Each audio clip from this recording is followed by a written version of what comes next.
And we're live now on Capitol Hill for a hearing on regulating internet gambling. Today, the Financial Services Committee is hearing from representatives with various financial institutions and a consumer protection agency. This committee is chaired by Congressman Barney Frank. This is live coverage on C-SPAN. And that we must prevent young people from doing things that they shouldn't do. But my own conviction, having talked to a lot of members and listening to the debate, is that the primary motivation came from people who think gambling is wrong. Now, I have no quarrel with people who think that gambling is wrong. My quarrel is with people who, thinking that gambling is wrong, want to prevent other people from doing it. This whole debate has driven me back to a book that I only vaguely remembered, and I have now become impassioned with. John Stuart Mill's On Liberty. I recommend it to people. One of the great philosophic texts in our tradition. And he makes the essential point that it is not the role of the government to send people with guns under the threat of imprisonment to make you better. We can give people information. We can, through various institutions in the society, give people instruction. But in the end, adults ought to be able to decide for themselves how they will spend the money that they earn themselves, as long as it does not have an effect on others. Now, it is possible to argue that everything we do affects everybody. People have said, well, you say it doesn't affect others, but if you gamble too much, then you're affecting others. Well, if you do anything too much, it affects others. The problem with that is it's a classic case of an argument that proves too much. If you take that argument, that in fact people have a right to your services, that people have a right for you to be healthy, it goes to extremes. People start telling each other what to eat, when to exercise. All those things affect you. Clearly, there is in the minds of most of us a distinction between those things we do that primarily affect ourselves and those who choose voluntarily to associate with us, and those things that we do that inevitably impact on others. That is a line that I think government would be well advised to respect. And this bill undoes that. And it is one of the rare cases where some of my conservative friends and some of my liberal friends come together. I have conservative friends who tell me gambling is wrong, and apparently I hear from some that there are biblical injunctions against it, although apparently there is an exception for bingo, which I have not yet been able to, I'm not a good enough textual exegete to find it, but I gather it is there. On the part of my liberal friends, to be honest, I think many of them think it's tacky. I think they just don't think it's a nice thing to do and therefore feel free to ban other people from doing it. Some argue, well, we must protect the poor from spending their money unwisely. I reject that. If you want to help poor people, there are other ways to do it. I suppose if you don't have enough money, there are a lot of things that I might advise you not to do. Drink beer, go to baseball games, buy certain things, spend too much on articles of clothing. Yeah, there are a lot of pieces of advice we should give people, but I would not legally ban lower-income people from spending too much on their athletic shoes or their jeans, and I don't think we should do that here. Now, I know the argument is, well, but there are abuses here. I believe we can deal with the abuses. Let me deal with one, and that is young people. There is a great danger in this society that we will substantially circumscribe the freedom that adults ought to have because we are afraid that some young people might abuse it. It is incumbent upon us to try to differentiate in our laws between what adults can do and young people can do. And as far as the Internet is concerned, and I will say, from a lot of my conservative colleagues, I hear the mantra, never regulate the Internet.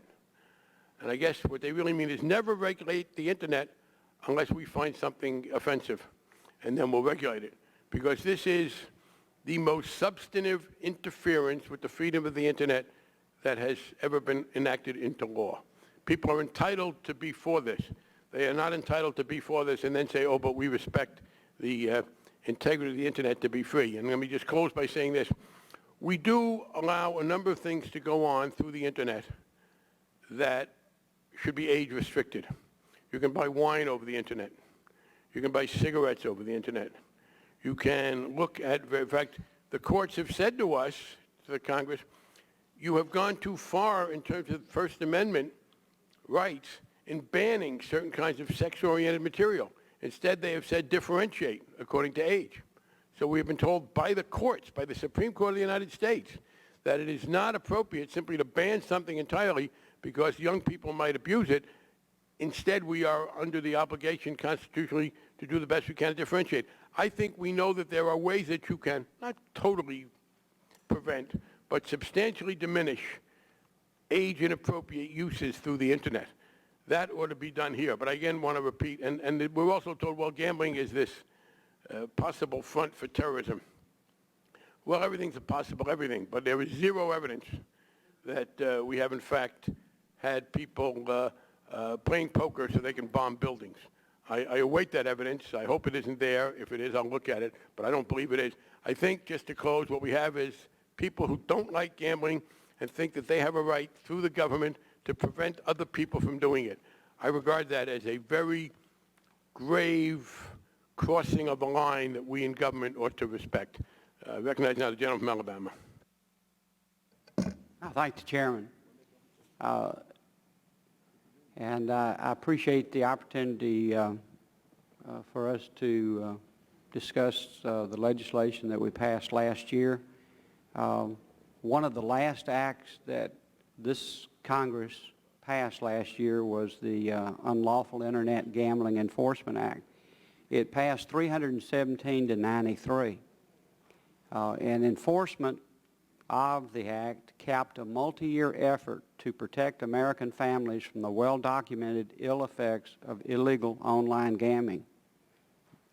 The new law attacks the problem of internet gambling, illegal internet gambling, through the payment systems by prohibiting financial intermediaries from processing transactions involving unlawful gambling under applicable state and federal laws, including the Federal Wire Act and the Professional and Amateur Sports Protection Act.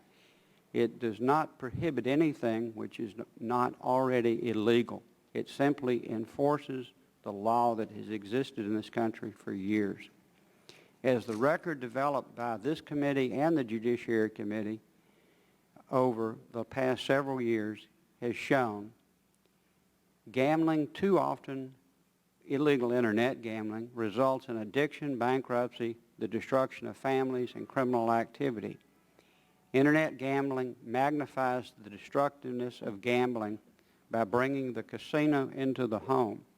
According to an extensive study conducted by the University of Connecticut Health Center, 74% of those who have used the internet to gamble have serious chronic problems with addiction, and many of those have resorted to criminal activities to pay for their habit.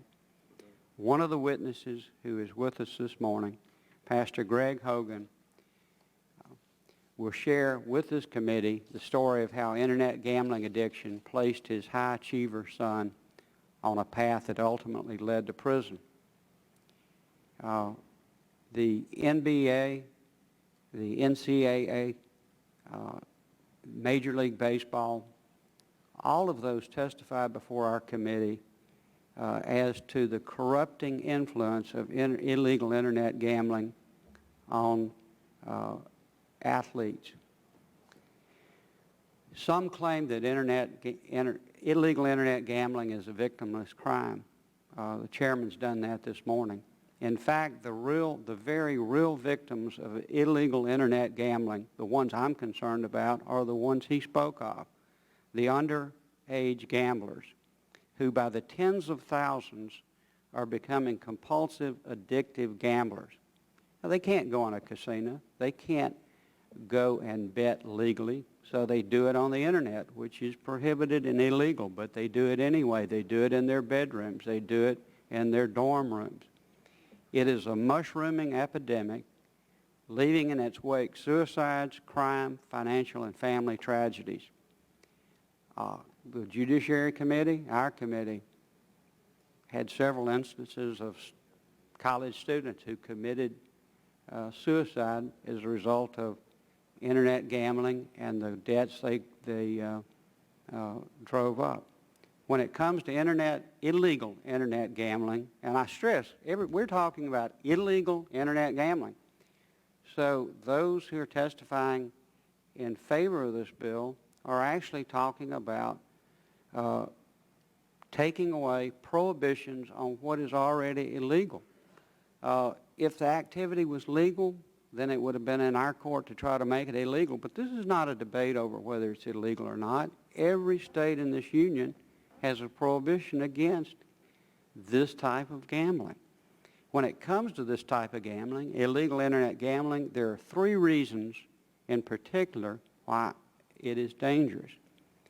Number 1, the Harvard Medical School, the University of South Florida, and the American Psychiatric Association all conducted studies showing that the earlier one begins gambling, the more likely it is he or she will become an addicted problem gambler. In fact, the Harvard study, and you're a graduate of Harvard, Mr. Chairman, showed that teenagers are 3 or 4 times more likely to become addicted than the older population. Second, preteens, teens, and college students have unlimited access to the Internet, 24 hours a day, 7 days a week. Because of the repeated exposure they have to illegal Internet sites, gambling sites, they fall victim by the thousands. These are illegal sites operated, most of them offshore. All of them offshore, I would assume. So the people that are operating these sites are violating the laws of our country. I don't know any other way to say other than they're criminals. If they violate the criminal laws of our country, does that make you a criminal? I think it does. In fact, a University of Connecticut study showed that as many as 3 in 4 preteens and teens who are exposed to Internet gambling become addicted. Third, compulsive problem gambling, particularly among young people, has been shown to result in the following. We built an extensive record on this. Increased withdrawal from normal activities, turning to criminal activities to recoup financial losses. The NCAA testified before the Judiciary Committee about the starting quarterback at Florida State University, who on an illegal Internet site ran up over $10,000 worth of debts, turned to burglary to try to solve this problem, was betting on games involving his own institution, and ended up in prison. He's only one of about 14 NCAA athletes that has been convicted in the past few years of illegal Internet gambling. A lot of people don't care about this. They make money on these games. They make money on these athletes, and they aren't really concerned with whether they end up in jail or not. But this same study, the Connecticut study, showed that these teens, many turn to criminal activities to recoup their financial losses. They take drugs to deal with the depression, and they have, as the Harvard study showed, the South Florida study, the American Psychiatric Study, and 48 other studies by universities and health groups showed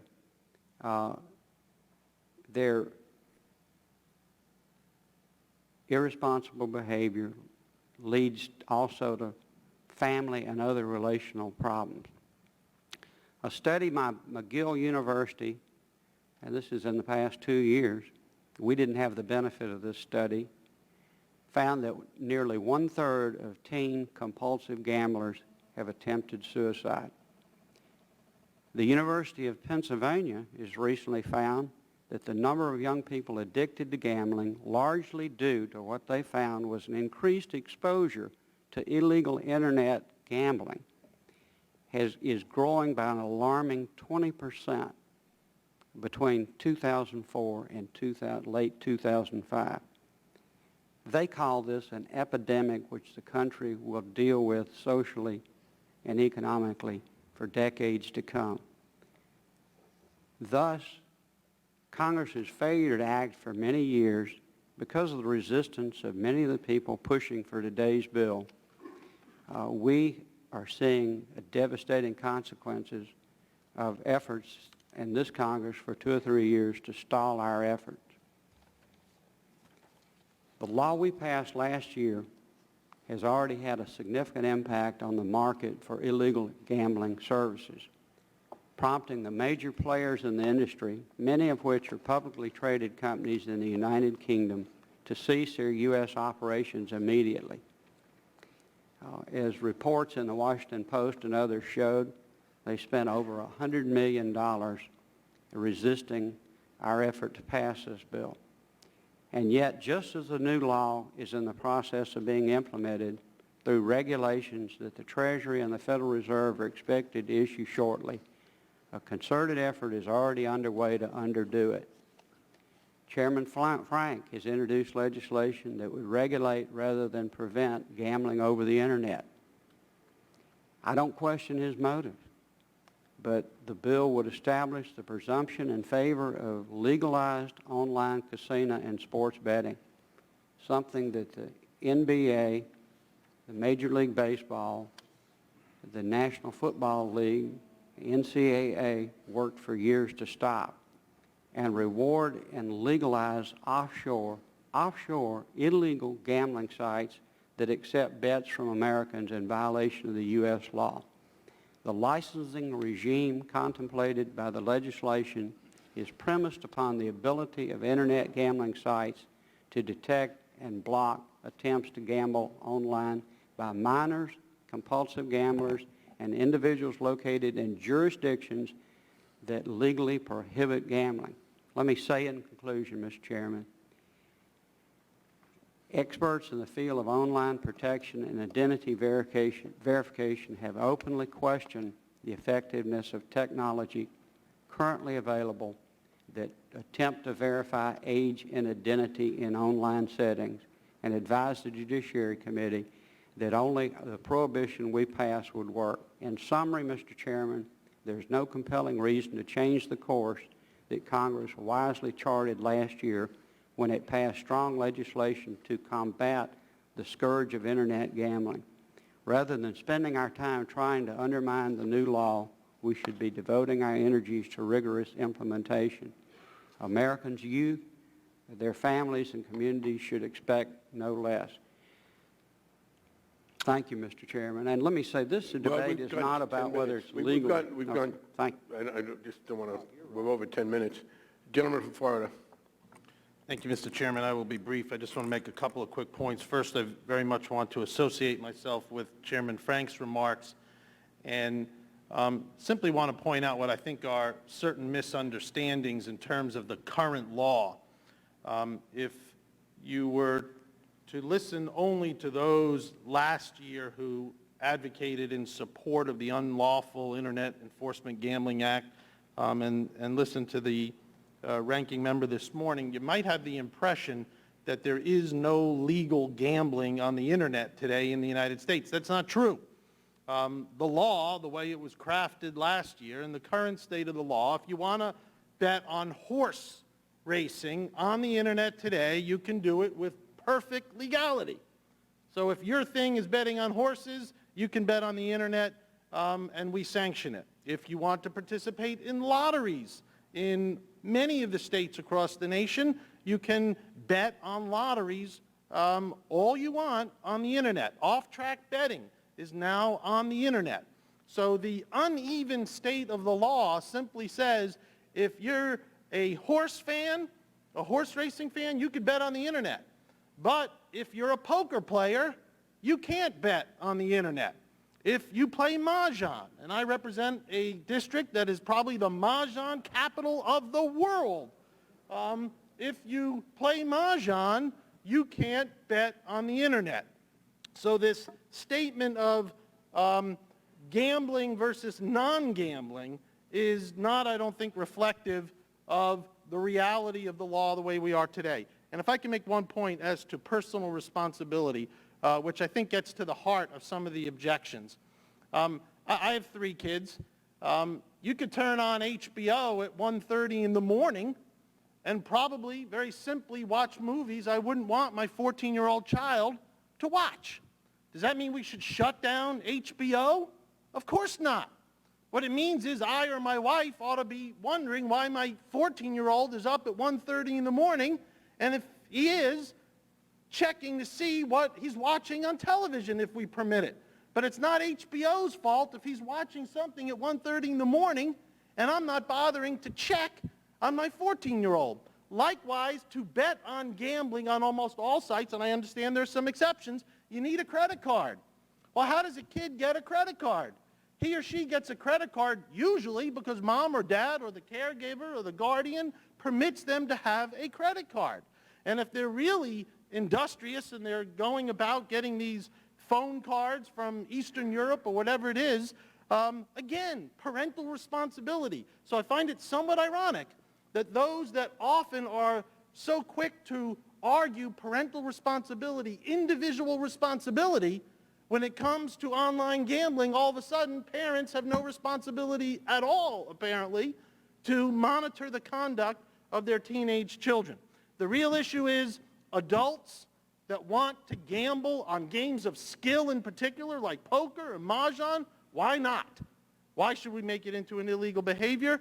And with respect to adults gambling, they do it today legally with the Congress's blessing, with state legislatures' blessing all across America, but they happen to be the preferred choice of gambling, apparently horse racing and lotteries.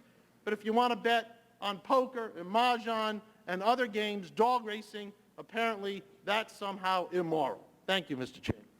The gentleman from Texas. Thank you, Mr. Chairman.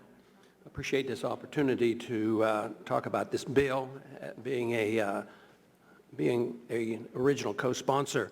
I'm not sure I can improve on John Stuart Mill or your statement because I endorse essentially what you said, but I do want to make a few comments about this. It's been already mentioned, but I strongly believe there are two major reasons why this is a good bill. One, freedom of choice is important in a free society.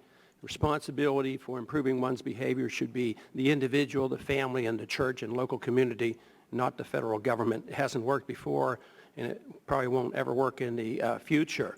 Also, I have a strong, I believe strongly in supporting this type of legislation because I want to do my utmost to protect the Internet, and that this is a source of the spread of information that even for good reasons, regulating the Internet can backfire on us and be used for other reasons.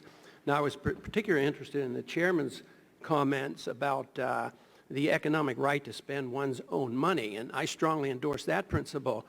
But I would like to emphasize that I'd like to see the day when the individual has an economic right to spend all their money and not just the money left over after the government took their share. So I would make a distinction there that I would like to see that we as individuals have the right to spend all our money.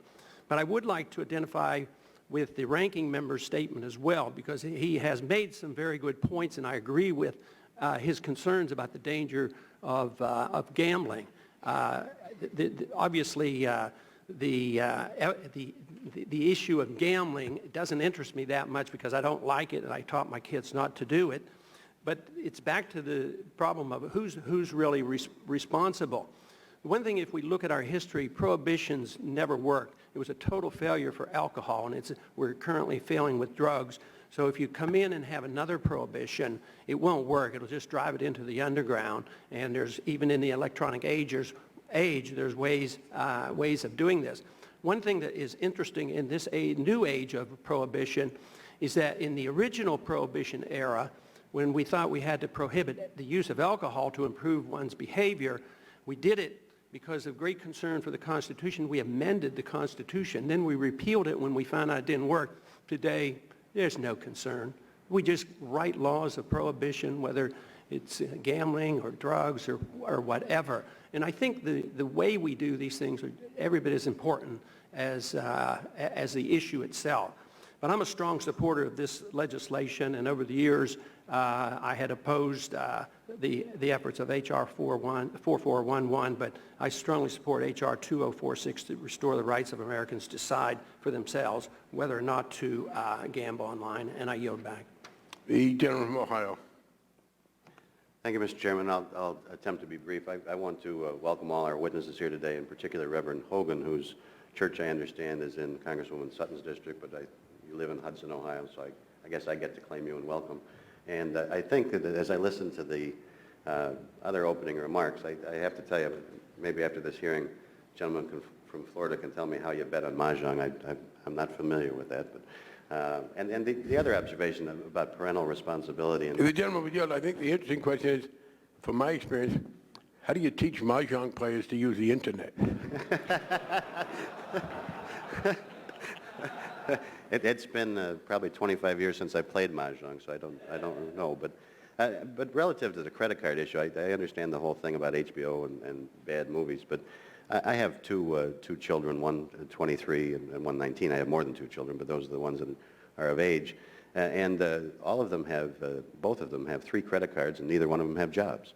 I was horrified to find that out, and it certainly wasn't done with my permission or consent. And a former member of this committee who is now elevated, I guess we call it elevated, to the United States Senate, Senator Sanders, I was always willing to join with him on this notion of these unsolicited credit card solicitations that go to people without jobs that are not of age. And so I think it's pretty easy for a person without a parent's knowledge who's in college to have a credit card and to be engaged in this activity. I respect the chairman's principal opposition to the bill that we passed last year. I guess I'm saddened that before the regulations are written, we are attempting to adjust that. But I do hope that today's hearing, I want to agree with the ranking member that today's hearing does address some of the serious concerns, that even if the chairman's idea is a good idea, that the technology exists to actually do what the chairman envisions. And the only case that I'm aware of that I've had the chance to review was ACLU versus Gonzalez. And I think in that case, the judge said that the stuff doesn't exist. And if it does exist, it doesn't work. And so I respect the chairman's observations about children and keeping them from gambling and age restrictions. But if we don't have the software or hardware or whatever we need to accomplish what he's attempting to accomplish, I have to remain opposed to this legislation, and I yield back. I thank them, and I'm going to, because we have up to 20 minutes on each side, recognize myself for additional time. A couple of points I want to make. First of all, with regard to credit cards, frankly, I'm somewhat surprised to hear my Republican colleagues complain about the excessively free use of credit cards. I didn't vote for the bill, the bankruptcy bill, that gave the credit card companies all those advantages. Some of the people on the Democratic side, our colleague from North Carolina, Mr. Watt, had tried to put some restrictions on credit card company solicitations to young people. So I do think it is the case that many of my Republican colleagues in particular have, in every other aspect, supported the ability of the credit card companies to solicit, to have bankruptcy, special protections in bankruptcy, and now to complain that some of the people who get the credit cards that you have made so freely available and so ironclad in terms of their collectability, that some people are misusing them, seems to me to impinge on the freedom of others. And I am struck that what I heard from the ranking member and others is some people will abuse this. The argument that you ban something entirely because some people will abuse it seems to me the wrong principle for society. I'm also struck in an inconsistency. My conservative friends in particular usually say, listen, if you've committed a crime, you're responsible.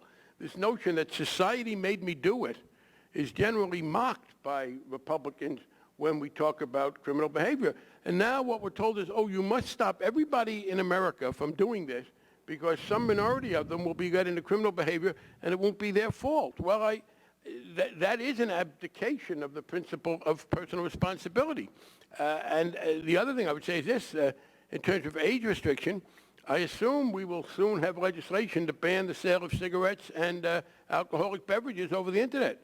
To my understanding, you can buy cigarettes and alcoholic beverages over the Internet. Those are age restricted, and I think they're very important. Actually, I am struck that and I may have misapprehended here. I thought we were talking about young people, though, as the gentleman from Florida said, if your preteen has a credit card, for God's sakes, take it away. Don't come and tell adults that they can't do something because you can't keep your 9-year-old's hands off your credit card. But we're talking apparently about adults, about people in their 20s. And I think we should make whatever we can available. I would also say this, if you're in your 20s and you have this predilection to do something wrong, it's very hard for a free society to stop you. At some point, there are other ways you can do it.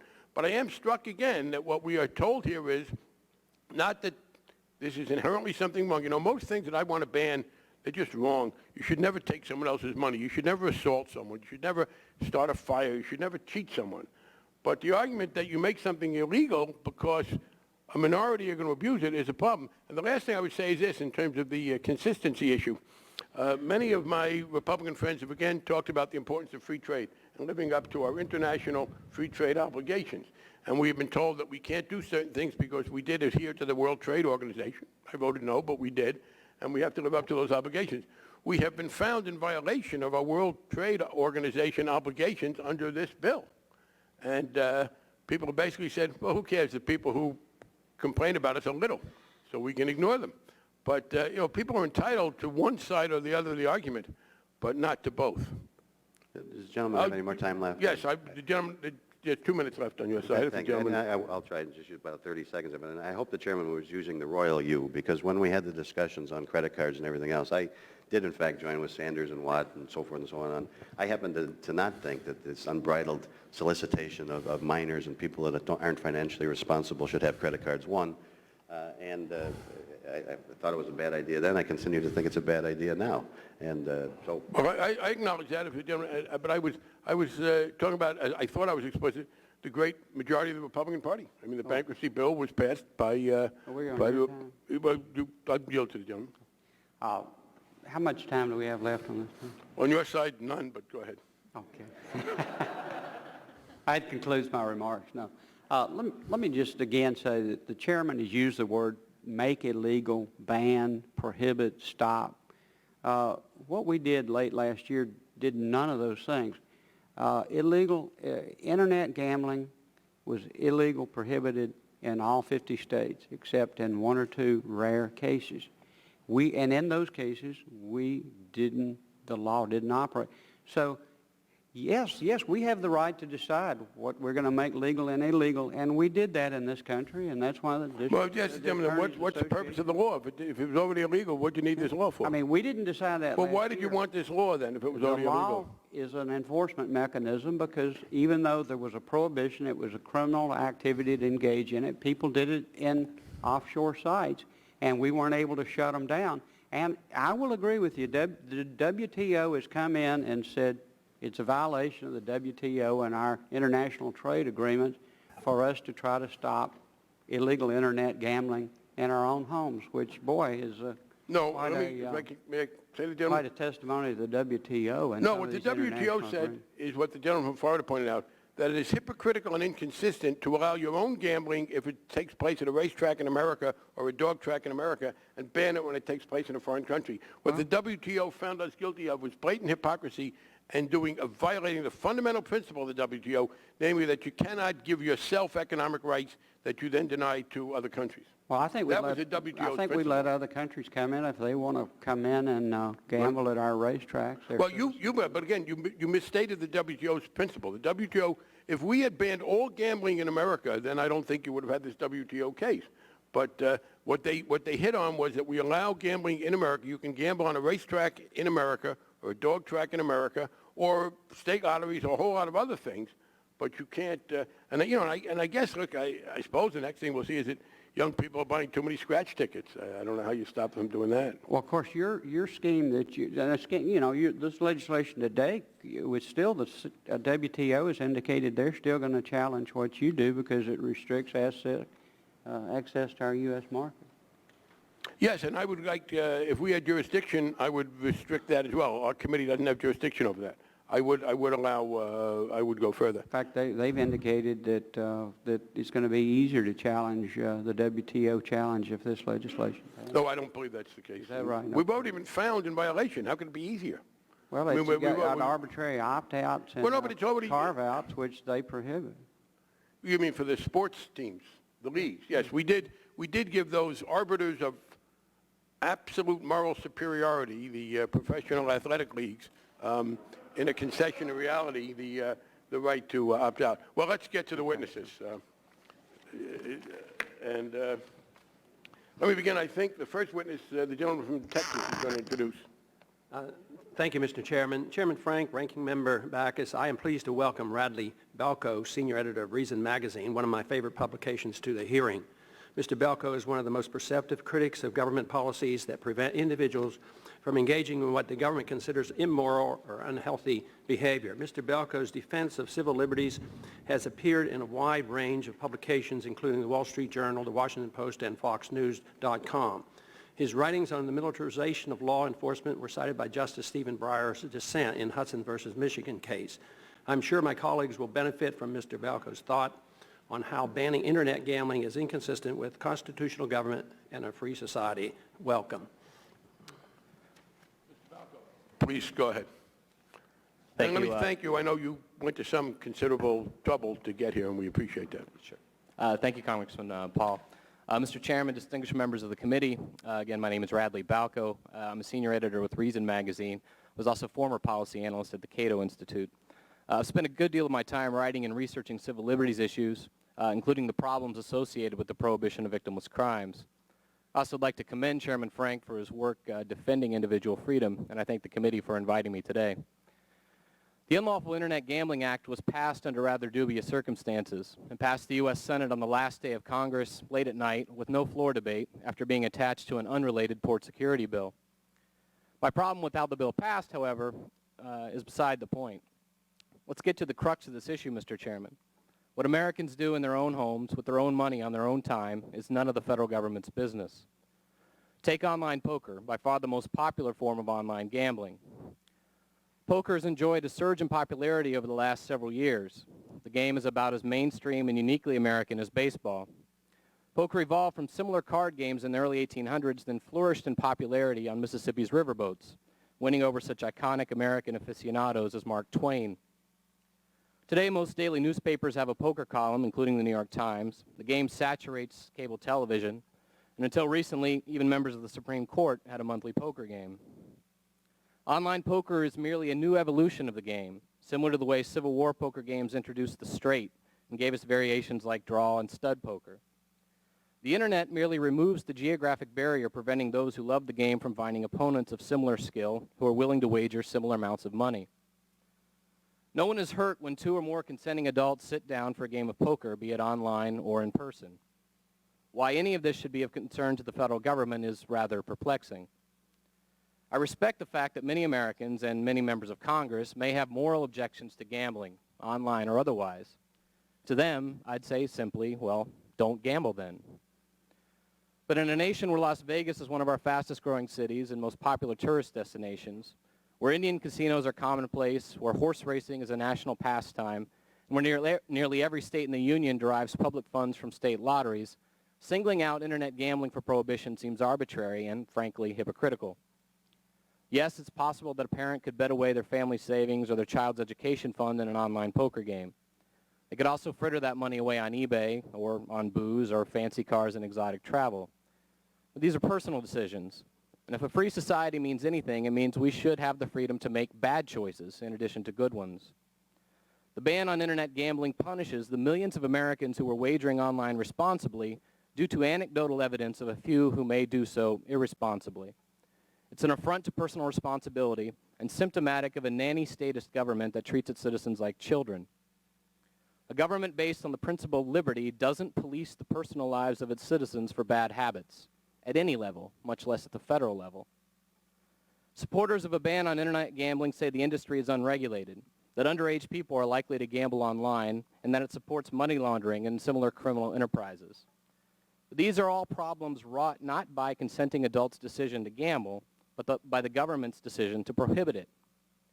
Were Congress to give its blessing to legalized online gambling, I'd suggest you'd soon see brand names like Harrah's, MGM, and Trump immediately enter the market. Reputable offshore brands like Full Tilt Poker and Party Poker would almost certainly incorporate in the U.S. and subject themselves to U.S. market regulation and government oversight, including foolproof age restrictions. Customers want to know that they're playing a fair game, that their bankrolls are secure, and that their privacy is protected. Companies that set up shop in the U.S. with the blessing and encouragement of the U.S. government will almost certainly dominate the market. Winnings could be taxed. Market forces and, if necessary, the federal government could regulate and monitor gaming sites for fairness and transparency. Most importantly, if online gambling were decriminalized, the federal government could get out of the trivial business of breaking up online poker games and federal law enforcement officials and prosecutors could expend taxpayer-funded resources on more appropriate endeavors, like pursuing interstate fraud, theft, and protecting the country from terrorism. In closing, the Unlawful Internet Gaming Act is a significant and disturbing encroachment on individual liberty. I'd urge the committee to correct this overreach and let Americans do as they please within the privacy of their own homes. Thank you. Thank you. And next, we have Mr. Gerald Kitchen, who is the Chief Executive Officer of the Secure Trading Group and has worked in a number of relevant capacities involving the credit card and the administration of credit cards. Mr. Kitchen. Mr. Chairman, distinguished members of the committee, thank you for the opportunity to provide this testimony. I have over 20 years global experience in the card and payments industry. I've served in various positions during this time, including as a director of Visa and MasterCard respectively. Until my current role of Chief Executive of Secure Trading, I was the Managing Director of Barclaycard in the United Kingdom, one of the largest processors of card and payment transactions in the world. Secure Trading is a UK company which operates a financial payments business providing secure processing and settlement of internet payments across all sectors of industry. Mr. Chairman, the card and payment industry is a multi-layered, cooperative and interdependent system that has matured and continues to mature over many years. This system provides regulation and compliance policies for consumers, credit card companies, transaction processors, acquirers and operators. An overriding consideration of all participants in this system is balancing convenience and risk. In my decades-long experience, it is only in a licensed and regulated world that we participants are able to enforce such policies to protect all participants. The aim of the UK law relating to gambling is protection against underage and problem gambling, protection against consumer and operator fraud, and finally protection against money laundering and organized crime. These objectives have largely been achieved. Achieving these objectives, however, comes at a price. The price is investment in appropriate technology and processes to achieve these regulations. The successful outcome is consumer protection, and we believe freedom of choice. It is far easier to protect consumers when they use industry-issued bank cards to register and play. While other forms of payment may be possible, we do not believe they provide the same degree of security assurance as that associated with the bank cards. This approach keeps cash out of the system, a further protection against money laundering, and also allows player transactions to be tracked in the case of a dispute and simplifies regulation. I will, Mr. Chairman, in this testimony attempt to address some of the more obvious concerns being raised here today. As part of the responsibility of the operator, it is protecting against underage gambling and identity theft. Strict and at times lengthy and inconvenient consumer identity validations are enforced at both time of consumer registration and ongoing play. These today include production of a driver's license, a utility bill, and even a passport.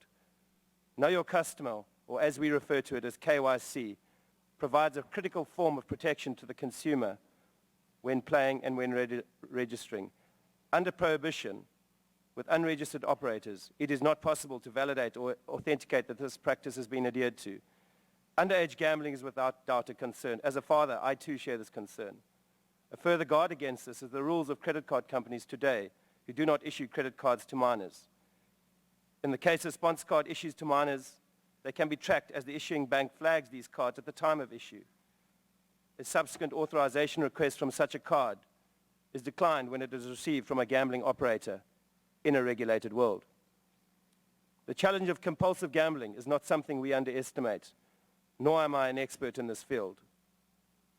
We do, however, recognize this problem and work relentlessly and responsibly with various support groups and authorities to protect and attempt to support the vulnerable consumers. By way of example, operators and processors like ourselves provide daily limit-setting parameters for consumers to limit their betting. Operators limit the amount of daily bets accepted. Consumers can only use one card at a time at an operator, which further limits credit exposure. Further to this, we do provide and support access to self-exclusion databases for consumers to register themselves. One thing is certain, Mr. Chairman and the committee, in an unregulated world, the consumer is far more vulnerable and at risk than in the regulated world. A further consideration is the question of enforcing laws where certain jurisdictions opt out from internet gambling. Our implementations in place today allow for the exclusion of customers based on their location in the event that a jurisdiction chooses to opt out. The individual's location can be identified using various forms of IP geolocation technology. This involves matching the customer's IP address to a specific state, and in some cases a city or town. This evolving technology is provided by a number of third parties. These systems, under independent audit by companies such as PwC, are known to provide accuracy up to levels of 99.9% at the state level. This accuracy can be further enhanced by considering IP location together with both the registration information provided by the customer and the address of the payment card. Finally, our collaboration with Baker Tilly, the global accountancy firm which provides back-office processing services for us, is an important part of this service. We insist all gambling operators, and in fact all other potentially high-risk sectors like travel, are required to open an escrow account or a rolling reserve, with the bank account being under the independent control of Baker Tilly. This deposit provides immediate access to funds in the event of a valid consumer dispute. Further to this, a rolling reserve provides protection against the risk of money laundering. Mr. Chairman and the committee, I thank you for the opportunity to provide this testimony. I trust our experience gives you a helpful insight as to how a regulated environment can work and why we believe prohibition does not. Thank you. Thank you. By the way, I should have said any written material that any of the witnesses wish to submit without objection will be made part of the record. And next we have Mr. John Prideaux, who is an independent payments consultant. Mr. Prideaux. Thank you very much, Chairman, and members of the committee. Thank you very much for the honour and the privilege of giving my testimony to you today. As you said, I'm an independent payment consultant. My name is John Prideaux, and I have nearly 2 decades of experience in the payments industry in Europe. Most of this was with Visa, though I should emphasise to the committee that I'm not speaking on behalf of Visa today. I've worked together with banks, and as a consultant, with payment systems providers, and also with marketing companies. I must tell you that I have never consulted for any internet gambling company, and I have no plans to do so. Gambling in Europe, and in the UK in particular, is widely available, both on the main street and also online. Internet gambling, as has been mentioned, is offered by multi-billion dollar companies listed on public exchanges that are well regulated, and their shares are widely held and traded. To place a bet and to withdraw one's winnings for an internet gaming transaction is a multi-stage process. At each of these stages, there is independent validation and checking. By definition, Mr. Chairman, in a regulated world, internet gamblers cannot be anonymous. In this electronic medium, they must go through multiple Know Your Customer stages in order to establish an account, and will necessarily leave an audit trail of their actions when they play. So what are the control processes that are in place in Europe? There is an important role for the state. In the UK, the National Gambling Commission has the job of ensuring that the operator plays fair and also that the vulnerable are protected. And in addition, the Financial Services Authority, or FSA, the agency in the UK which performs an oversight role similar to that of the Federal Reserve, is charged with protecting the integrity of the payment system, is charged with ensuring protection of consumers, and also with minimizing financial crime. My own particular expertise, Mr. Chairman, is in the regulation and compliance programs operated by payment schemes. Visa, and to the best of my knowledge, MasterCard and the other card companies operate such regulatory and compliance programs and regimes directed at various different stages of the payment process. I mean, the first process is directed at the accurate flagging and identification of internet gaming transactions. Controls also apply at the moment at which transactions are authorized. When they're cleared through the system, monitoring can be done for unusual patterns, as can also be done when credits or payouts are made. And in addition, as an important safeguard, there is a possibility to monitor the level of disputes or chargebacks. So if these are the controls, this multi-layered process, what results do they give, Mr. Chairman? Well, in my experience in Europe, regulated internet gambling transactions are less likely to give rise to a dispute than e-commerce in general.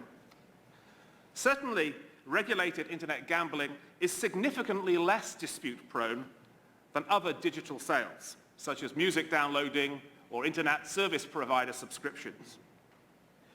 During my many years as the chairman of Visa Europe's Compliance Committee, I can tell you, Mr. Chairman, that I did become aware from time to time of many different complaints that consumers had about various aspects of the Visa system. But during this same period, Mr. Chairman, I can tell you that I did not receive a complaint, and nor was I aware of any complaint relating to Visa of problem gambling, nor was I aware of complaints relating to operators cheating their customers on regulated sites. And neither did our anti-money laundering procedures cause us to make any suspicious transaction reports in the regulated sector. I conclude, therefore, Mr. Chairman, that internet gambling can, and I would say should, it can and should be regulated effectively. The arrival of the internet, Mr. Chairman, has changed many industries. The gambling industry is no different. The genie cannot be put back in the bottle. Internet gambling is a fact, and we must deal with it. This change of access to gambling has certainly brought with it new challenges. But, Mr. Chairman, it also brings with it new tools for management and for control. And a modernized regulatory regime will surely lead to better outcomes for all concerned. It's a matter of incentives, I would say. A prohibition regime provides incentives for operators to go underground. In a regulated regime, his incentive is to act responsibly. Surely, Mr. Chairman, that's what we all want. Thank you for your time. Thank you. And to introduce the next witness, I'll call on the ranking member. Thank you. Jeff Smith is a recognized expert, author, and speaker on the topics of information security and infrastructure protection. He worked at Microsoft Corporation in the Windows Production Security Department. He was a CIO, one of the CIOs of the Ohio State University, Chief Information Officer. He was the founder and elected director of the InfraGard National Members Alliance, which was a private sector component of the FBI's InfraGard program. He's an entrepreneur who has started several successful ventures in the information security space. He actually worked with the FBI to start the InfraGard program in 1998 and received his MBA from Fisher College of Business at the Ohio State University, and I welcome him.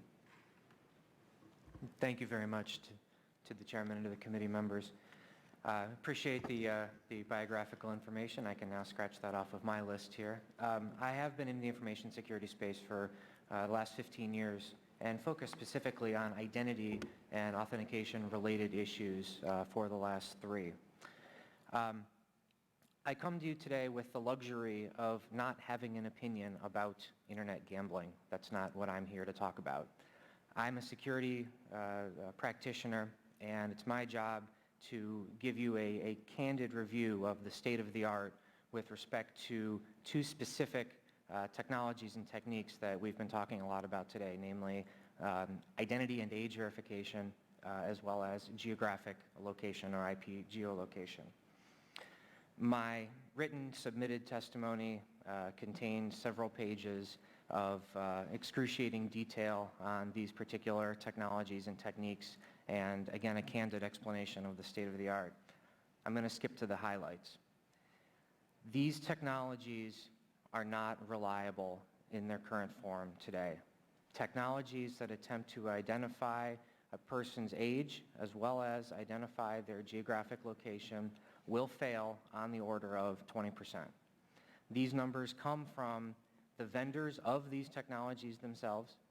They come from independent parties that have researched these particular techniques, and they come from my own research and my company's own research.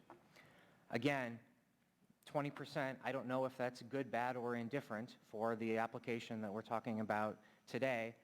It is my job to make sure that the committee is fully informed about this reality when considering the policy decisions that are in front of us. The policy decisions are, again, fortunately for me, well above my pay grade. So the best way to demonstrate this is with a couple of very simple demonstrations. On this piece of paper, I've written down my username and my password, as do 70% of all Americans in this country. Mr. Hogan? Now Mr. Hogan is Jeff Schmidt, online, anywhere else. If that were an age-verified credential, Mr. Hogan would now be my age. It really is that simple, and recent data has confirmed that. First of all, ACLU versus Gonzalez, with respect to COPPA, did a lengthy discussion about age verification and identity verification technologies and found them to be unreliable. Also, I would remind the committee that the largest and most quickly growing complaint to the FTC has consistently been around identity fraud and identity theft related issues. It really is, that is the sad state of affairs right now. We will see failure rates. Another way to think about what the failure rates might be is to consider a very simple and very common age verification problem. The problem that we see when credentialing a youth at a bar. According to research done by the University of Wisconsin, the University of Arizona, and the FBI, the use of forged, fake, or borrowed IDs for the purchase of cigarettes and alcohol exceeds 20 to 25%. Online age verification is a much harder problem. You're not in person, you're not inspecting a government-issued ID. Therefore, it is safe for us to assume that failure rates will be higher in the online scenario. The second technology that we discuss is IP geolocation. The way that the internet is constructed, it is extremely difficult to determine the geographical location with any sort of precision or reliability. Again, a very simple demonstration. Mr. Chairman, Boston is one of my very, very favorite cities. I was there yesterday. I used this Verizon card to access the internet. I used the same card again this morning to access the internet from my hotel here in the district. And in both cases, I received different answers from all the major IP geolocation providers. One had me in Dallas, Texas. One had me in Reston, Virginia. One had me in Minneapolis. In no case did they agree, or in no case did they actually put me in the accurate locations. Now, I understand that the use of these wireless cards is somewhat of a curveball. However, this is the emerging technology, and this technology is standard equipment in almost every new laptop that is being built today. My other personal research around geolocation technologies have demonstrated failure rates for non-curveball types of applications in the 20 to 30% range as well. So again, it's critical to understand that you will see very high failure rates, and it is critical to factor that in when making these important policy decisions. Thank you. Thank you, Mr. Schmidt. And to introduce our next witness, so there's been an allusion to the gentleman from Ohio. Thank you very much, Mr. Chairman. I did welcome this witness earlier, but Gregory Hogan Sr. is the pastor of the First Baptist Church in Barberton, Ohio, which is in Representative Betty Sutton's district. He has a bachelor's degree in education from Tennessee Temple University. He's married, he has 4 children, and he's here to talk about the experience of his family and one of his children. And so welcome, Reverend Hogan. We look forward to hearing from you. Thank you very much. Chairman Frank, Ranking Member Backus, my own Congressman, Mr. LaTourette, and members of the House Financial Services Committee, thank you for inviting me here today. As a parent, we dread a call that often comes to us. That call came to me on December the 9th, 2005. The call on the other end of the line was my son. It was not his cell phone number that showed up on my wife's number, but one we did not recognize. He immediately started crying, and he said, "I've done something terribly wrong. I'm in jail for robbing a bank." Time stopped. My wife couldn't even drive across the street, and I do not remember today how we got home from the restaurant that evening. But my son was under arrest for doing something that was inconceivable for him. What could have put my son in a state of mind to do that act? He was president of the sophomore class at Lehigh University. He was second chair cellist in their orchestra. The high school psychologist that worked with him for 4 years called him a straight arrow, and no one that knew Gregory could believe that he had done such an act. How could this young man that appeared twice at Carnegie Hall in New York City think that he could rob a bank? The answer has to do with illegal internet gambling. It all began when a non-student came into his room, walked over to his computer and said, "Hey, look how much money I made on the internet." He keystroked a few things into my son's computer, and up on the screen popped $120,000, and download the program so my son can gamble through his preferred site. And then for 14 months, we began to watch our son's descent into the black hole of addiction to internet gambling, especially poker. It began as a few overdraft charges showed up at our house, and our first conversation was on wasting money and avoiding spending money frivolously. It included a battle with depression, daily notices from the banks about overdrafts, and I had to live at home that I did not like. I had to take out all the computers in our house. I had to lock them up. I had to make sure that my wallet was beside my bedside every night and all my financial papers were in the safe. Whenever Greg was around, I had to secure our family finances, and the TV was always turned to Texas Hold'em. After interviews with a certified gambling therapist, with members of GA, and begging college to provide a counselor for him, we sent Greg back to Lehigh University for his sophomore year. With him, he had taken, without our knowledge, $2,000 in savings bonds from our family safe, and he began to gamble again. Greg's student account at the bank in Bethlehem, Pennsylvania did not allow internet payments, so he found an intermediary site to continue his gambling. I installed Gamblock, an anti-gambling program on his personal computer, and so he began gambling at the Lehigh University Library up to 12 hours a day. I asked the university to block his access to the computer, and I was told nothing could be done. By December of 2005, he had been shut out of all the sites because of bad bank transactions. His fraternity brothers were asking for their money back so they could buy Christmas gifts for their families. Greg's grades were slipping, and he was descending into the pit of addiction. He became two different people. The weekend before his arrest, he ran a volleyball tournament to raise money for the local Boys and Girls Club. He had to make one more bet. So, with the bravado of a bluffing gambler, dressed as a typical college sophomore, Greg walked into a bank, waited in line, passed the note to a teller, and walked out with the money in his backpack. He was arrested that evening as he came into the College Arts Center on his way to orchestra practice. Greg has pleaded guilty to first-degree felony and is now serving 22 months to 10 years in Pennsylvania. After Greg's arrest, we sent him to a gambling rehab center, CORE, in Shreveport, Louisiana. He came home and said, "Dad, you never told me gambling was evil." You can't imagine a Baptist pastor not saying gambling is evil, but I never had taught that way to my children. He realized how evil it was emotionally and intellectually and how it was damaging so many lives. This time next year, instead of watching my son receive his diploma from Lehigh University as president of his class, I'll be waiting proudly outside the gates of prison to see my son released. I will count myself fortunate because many dads have stood by the graves of their sons who took more drastic steps to end their addiction to internet gambling, which is suicide. Why tell my personal story for a piece of federal legislation? Well, Greg's story is being repeated in so many young lives. According to the AMA, the APA, up to 5% of all college students will become compulsive gamblers when exposed to the internet gambling. Are we willing to see up to 16 million new gambling addicts in our nation? Greg's story is one that recounts loss.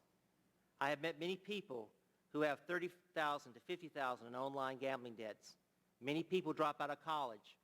They drop out of life. They drop out of society to pursue online gambling. The World Series of Poker that's going on this week may be glamorous, but the life of an addicted gambler on the internet is not. It is just a series of broken hopes, promises, dreams, and lives. The question I ask this committee today is the same that the Apostle Paul asked the Romans. Shall we continue to do good, or shall we continue to do evil that good may prevail? The answer to that obviously is no. Thank you very much, Mr. Chairman. And next, Mr. Michael Colopy from Aristotle International, who manages communications for Aristotle and I know it was the first non-lawyer the Wall Street Journal noted to be a general partner in a U.S. law firm. I don't know if you were the last, but apparently you're the first. Go right ahead. Thank you, Mr. Chairman.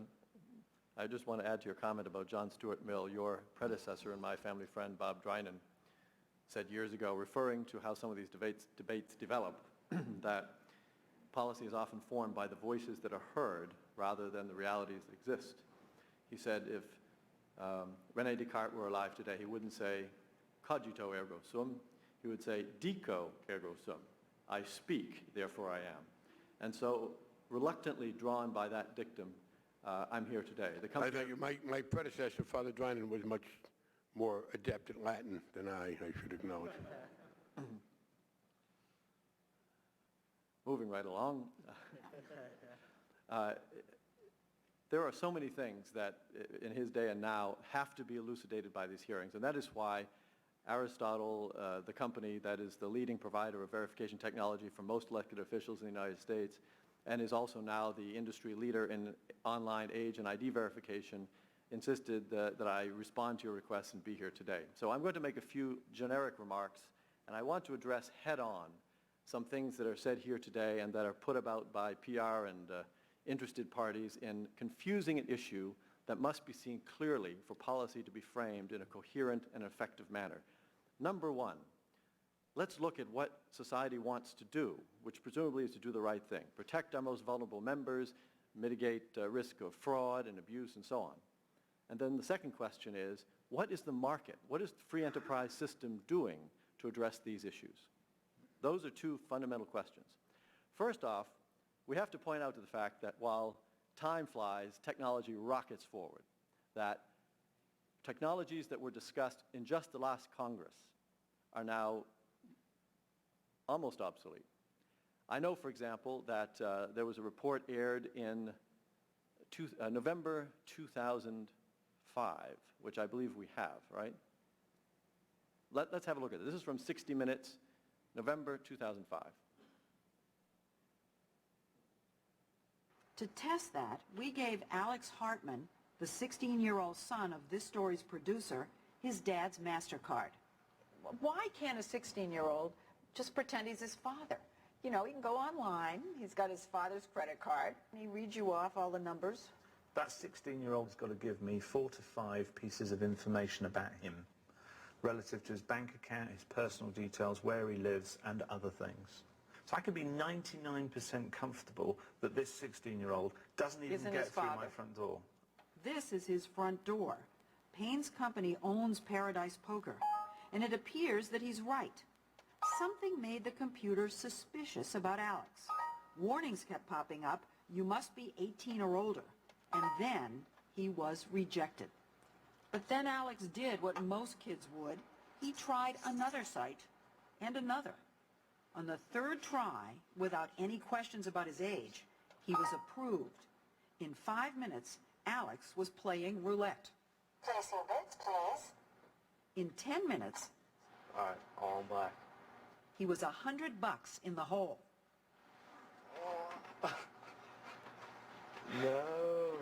Here's what I'm thinking, that the pool of potential underage gamblers is so much more enormous for you, the online company, than it is for the casino. Without doubt, which is why we have to be 20 times better. But it's also why we also have to be regulated. Unless you force companies to have these procedures, you're letting them all in. Payne argues that if the U.S. legalized iGaming, all of the problems associated with gambling could be better controlled. Let's talk about then addicted gamblers, obsessive gamblers. Yeah. This is a huge problem for online gambling. They can just be at work, they can be home, it can be any hour of the day. Mm-hmm. I think it's a huge problem for gambling, full stop. But even worse, including internet. okay, but even worse for your form of it. No, well, why not? Better for my form of it. Imagine you're an addicted gambler. You try and reload your account too quickly because you're playing too quickly. Stop. So, okay. I've got a closed loop of data. I can actually track what you do.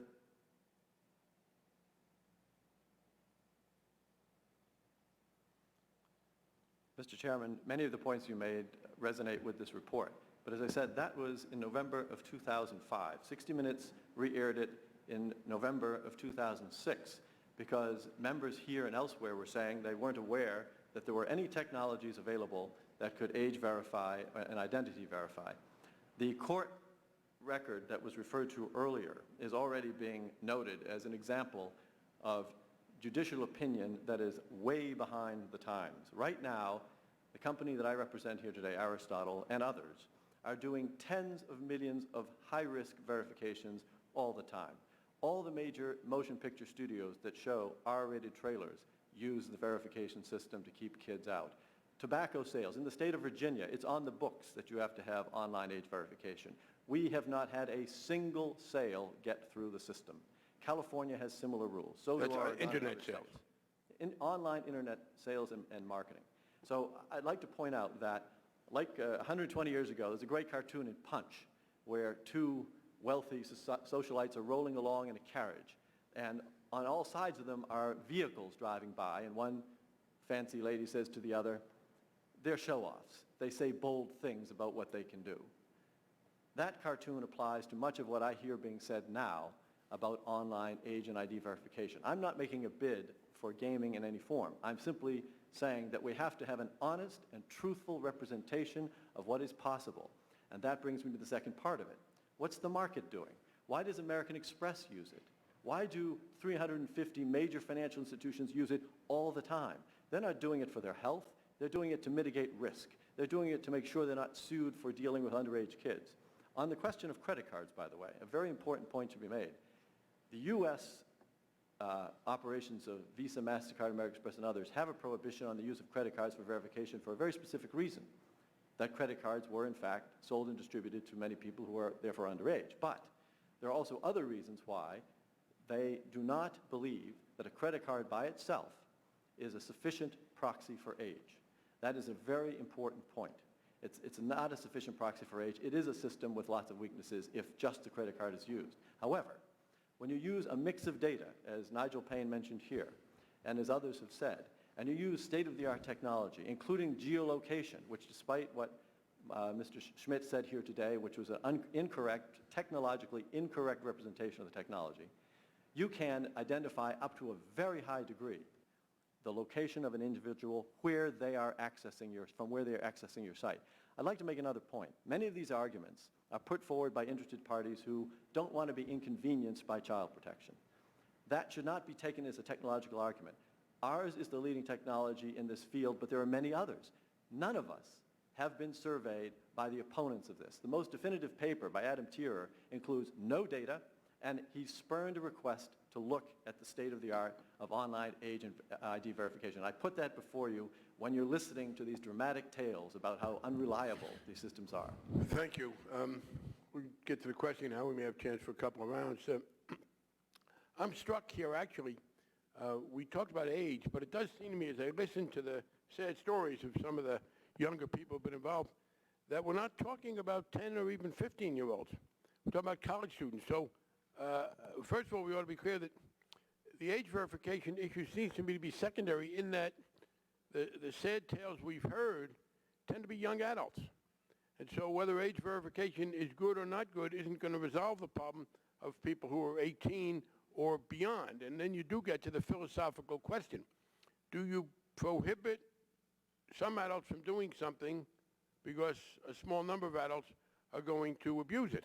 But with regard to age verification, I want to ask Mr. Schmidt one question. You said that 20% was the failure rate, but then you suggested it would be much higher by comparison because you said the FBI statistics are that in-person failure rates for alcohol and cigarettes are higher than 25%, and therefore it's probably higher on online. How does that square with your citation of the 20% figure?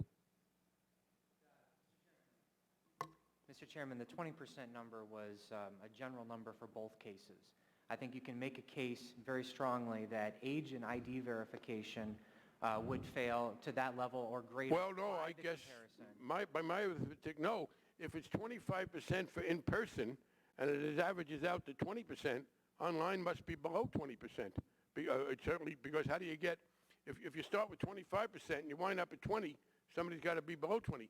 But I don't want to bog down too much. I do think we're not talking age verification as a thing. But I would ask you on this. The figures you give, you said it's probably above 25%. That's based on alcohol and cigarettes. Could I ask, do members of the panel think we should ban the sale of alcohol and cigarettes online? Or what, what's the, Mr. Schmidt, what would you think the incidence is of people underage buying wine or cigarettes online? I'm not aware of any direct research about incidents. But you would expect it to be well above 20%. Well, it's a little different because there's a delivery of a physical product that would increase the rates of success. How would There's that? going to be a bottle of wine or a pack of cigarettes that shows up.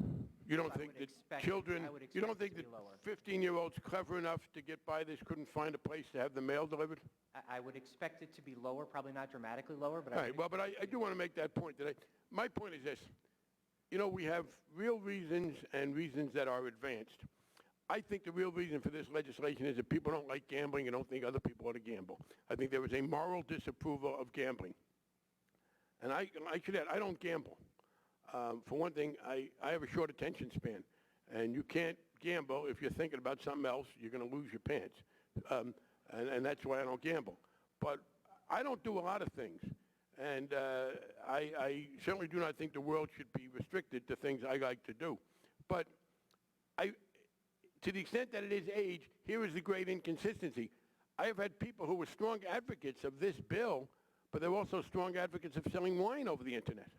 And, it's a clear, it seems to me just a clear contradiction with regard to that. And how people can be for this and talk about underage and continue to support the sale of tobacco and wine, it just seems to me to show that's not the real reason. But let me ask philosophically, because it says, and Reverend Hogan and I sympathize and admire the story you told is of an extremely dedicated parent, the lengths you went to try and be supportive and protective of your son. But would you, if you could, restrict other forms of legal gambling? People can bet on horses, they can go to lotteries, and we have certainly had addicts. Let me say, I've been in public life for 40 years. I've heard stories of addictions to gambling when we considered a lottery in the Massachusetts legislature in the 70s. People said, don't do that. They were addicted gamblers. Casinos, we talk about casino gambling in Massachusetts, again, all in-person gambling. And so the problem of addiction, a sad problem, certainly pre-existed the Internet and continues. Would you personally propose, you said, that gambling is evil, or your son said, would you restrict other forms of gambling that are now legal in the U.S.? Thank you, Mr. Chairman. In 2005, the Media Awareness Network said that 23% of male students in grades 10 and 11 reported visiting a gambling site. So there is a lot of gambling going on underage, and I've known families to do that. In my own personal life, as some people will vote, personally on myself, I would recommend no one to gamble because no, I'm sorry, I appreciate that. So would I, by the way. But the question is, there is a difference between what we individually would do and what we would recommend to others and what we would use the law enforcement mechanism to enforce. Would you, given the prevalence of addiction in other parts of gambling, not just here, or the fact of it, would you legally ban other forms of gambling that are now legal in the U.S., non-Internet gambling? That's your responsibility, not mine. Well, so was Internet gambling. I'm sorry, Reverend Hogan. Let me then not be... I'm sorry, Mr. Chairman. I was relieved last year when the Congress passed the Internet gambling bill because it reinforced the Wire Act of 1961. I was relieved because I knew my son was doing an illegal activity, and yet it seemed like I was powerless to stop him from doing that. We have a principle, I believe, in the government, is that we allow the states to decide these questions. And now you're trying to make the federal government to decide the question. Well, I guess I would differ with you on this, and I understand. As I said, I admire the length to which you went to work with your son. But the argument is not one of federalism in substance. It is that gambling is wrong and that you get into addictions. And I guess, again, I am not very confident that if you were able to ban all internet gambling, that, well, certainly it's the case that addictive gambling wouldn't go away. Addictive gambling preceded that and would go later. And if we ban internet gambling or increase the effectiveness of the ban on internet gambling because there is addiction, then I don't understand, again, we got cigarettes and tobacco be sold on the internet. Why don't we shut down all forms of gambling? Because it is certainly the case that there is a wide range of addiction, gambling addiction other than that. But my time's expired. The gentleman from Alabama.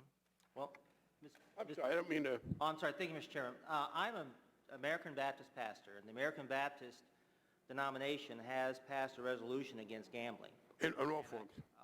Legal gambling. Warning people against gambling that really is not a profitable aspect of the state government. I used to be employed by a public school district. Our public school district received very little money from the state lottery, but though the lottery was perceived as the panacea for paying for public schools. And I just don't see where gambling is a necessary act. Well, I appreciate the consistency, and I think that's an honest and consistent answer. But I don't see one for saying, let's restrict internet gambling more, but allow it to go elsewhere. The gentleman from Alabama. Thank you, Mr. Chairman. Mr. Balco, in your testimony, you talked about one of the brands you singled out for praise was Full Tilt Poker. Yeah, well, that was one of the, that's one of the more reputable poker sites. One of the more reputable firms. Have you looked at their website? Yes, I have. Did you read, you know, they have the biographies of some of the players, and you've seen those, hadn't you? I'm familiar with several of the biographies of the top poker players, yes. Are you familiar with Ross Boatman's biography on their website? No, I'm not. Let me tell you about him. Ross was 10 years old when he played poker for the first time. His brother Barney, who is a little older than Ross, was playing with some friends, and after much pleading, they let him sit in. His gambling career really didn't get started until a couple of years later, though, when he was 12 years old. Ross was too young and didn't have the money to play with those guys. I guess they're talking about his 14-year-old brother. But they let him sit and watch, and he learned plenty. I guess the verification system didn't work. Well, I believe that was well before the age of internet gambling, Congressman. Okay, was it? I wonder why it's still on the site today. Well, I think, well, first of all, if I understand the biography correctly, he didn't actually wager. He was allowed to sit and watch. It just sat and watch, okay. At 18, this is Howard, deferred college for a year, moved to New York to pursue his passion. He discovered poker. He was immediately hooked. For the next 2 years, he played poker relentlessly, clocking 70 to 80 hours a week. He went home broke 9 nights out of 10. Well, they're pretty honest about that. Allen attended UCLA, where he planned on pursuing an engineering degree. While he enjoyed his study, he discovered playing poker. Soon, the success he experienced led him to leave school and pursue poker full-time. It's a move he hasn't regretted. It's worked out well for him. Could I respond, Congressman? What? Could I respond very quickly? Yes. The first part of the second part of the question, I guess, all occurred after he was 18. And in this country, I think we recognize 18 as the age of consent to contract. No, at 18 in every state in the union, and I have a letter from Attorney Generals I'll introduce at this time, that's where they wrote us last year. Illegal internet gambling that he was doing is prohibited in all 50 states. I'd like to introduce that for the record. Sure. Well, reserve the right to object, I guess, but there are two separate. Can I just ask a question about Well, that? let me go on and then, if, put it in. let me, Mr. Kitchens, you process internet gambling payments, your company, your backroom? We process transactions in all industry sectors, yes. Okay. So you actually make a lot of money processing the payments of these illegal internet gambling sites. No, we don't process for any illegal companies. And I'm not sure that the... Well, yeah, they're legal companies and UK, In the but UK, you're process. aware that they're allowing people in the United States where it's illegal Are you aware that it's illegal to gamble over the internet in the I am United aware the States? companies that we process for do not take U.S. bets. Okay, are you aware that the companies that you process payments for, that a lot of those payments are people that are gambling here in our country? Sorry, repeat the question? You have many, are you aware that the companies, some of the companies that you're processing their payments, you say they're legal in UK, but are you aware that they are gambling sites that are, people in the United States are gambling on those sites?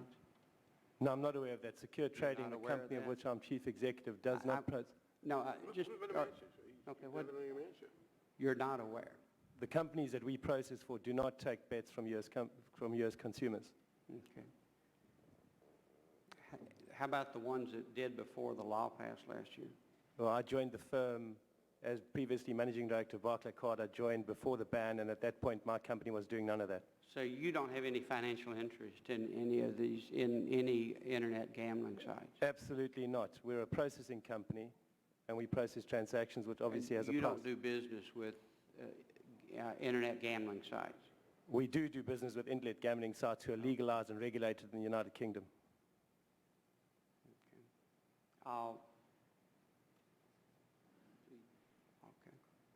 I'd also, Mr. Chairman, like to introduce a letter from the National Coalition Against Gambling Expansion, and they actually pointed out again, reminded me in their letter of June the 6th, that it was Mr. Aberhoff who lobbied for 10 years against the bill we passed last year on internet gambling. I'd like to introduce it for the record. Without objection.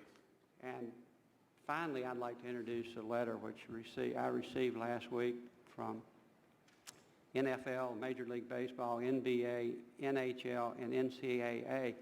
And I'll say this to all members of the panel.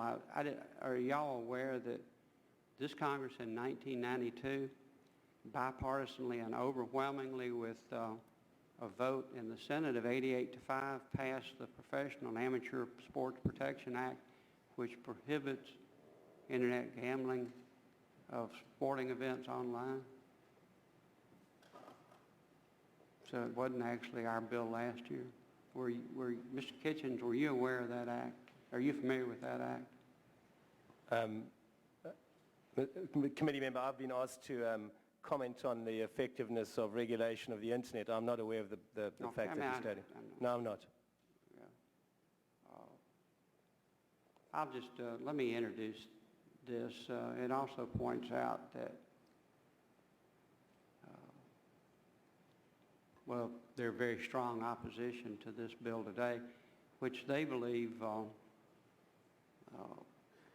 will allow, if passive sports betting will likely proliferate and the integrity of American athletes would be compromised. Now that's NFL, Major League Baseball, NBA, National Hockey League, and the NCAA. Was that about steroids? What? Was that about steroids? About what? Was that about steroids? I couldn't hear you. Was that about steroids, this letter? No, but I'll try to get you a letter on that if you'd like. Gentleman from Ohio. Thank you, Mr. Chairman. And Mr. Chairman, I'm glad that you talked in your questioning about it's not just underage. And I think that Mr. Hogan's, Reverend Hogan's story does point to the fact that it's a problem that goes to these people that are maybe away from home for the first time. And I mean, I probably shouldn't tell this story in public, but even though I'm from Ohio, I went to the University of Michigan, and the reason that I went to the University of Michigan is at the time, Michigan had a drinking age was 18, and Ohio was still 21. Not a good reason to pick an educational path. I benefited from my degree, but I think Reverend Hogan's story is not unusual in someone being away from home for the first time with a credit card in a dorm room, or apparently even after he loads software onto his computer at the library, and you can do it all night. And so I appreciate this hearing, and I appreciate your principled stance. I've enjoyed this hearing, and because it's very rare. We often have people coming in with different opinions, but unless I'm wrong, we now have people that have different facts and have a severe disagreement. So Mr. Colopy, I understood you, and I think also Mr. Kitchen, to talk about effective rates of the, let's take the IP locator technology of 99% or some such thing, and Mr. Schmidt's testimony is a 20% failure rate. So, Mr. Colopy, I'll put it as directly as I can, being from the Midwest. I mean, you think that Mr. Schmidt's full of baloney with his observations? I will only insist on what the evidence shows. What Mr. Schmidt referred to is no evidence. What we do daily is evidence. You know, arguments and PR have no beta test. Data and companies that use them do. They perform or they're not used. They're effective or they're not paid for. No company takes on age verification, the extra burden of a check, unless it has a direct material impact on benefits to that company, meaning to their consumers. So what I'm talking about are facts. And as I mentioned earlier, in the research that's been bandied about this topic, efforts to actually look at real-time online age and identity verification were not accepted. No one's ever asked us for any information on what we do that opposes this. That is significant because public relations is often damaged by data. What we're talking about is hard data, what's happening today, what the marketplace is doing, whether you're liberal, moderate, or conservative. In our society, we have this combination of humane principles and the market economy. In both cases, the movement of the market under those humane principles is toward real-time, effective, robust, reliable age verification and identity verification. I got you. But let me ask you, and then I'll go to you, Mr. Schmidt. I have trouble turning my computer on, so I don't know a lot of the different things, but there is something called spooling or spoofing. And when Mr. Schmidt was talking about using this phone card, in my small world, when we said spoof when I was growing up, it was meaning you're playing a joke on your parents, but apparently now it's a computer term.